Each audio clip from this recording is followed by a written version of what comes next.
Shalom, Shalom God's people. This is Gladys Tenor from House of Peace International Ministries. I'm talking to you from Zimbabwe, Bulawayo, Cowdray Park to be precise. Shalom everywhere. Ukuthula kwenkosi mabrekini. So today we want to look at the word of God in Proverbs chapter 3, verse 5. And the reason is that we need to look at how God is working and acknowledge Him and praise Him and worship Him and thank Him and appreciate everything that the Lord is doing.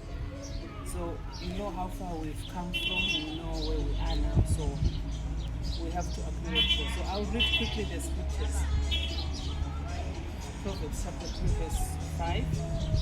Trust in the Lord with all your heart and lean not on your own understanding. In all your ways acknowledge Him and He shall direct your paths. With all of our heart we are instructed to trust God. So we have to trust God with all of our heart.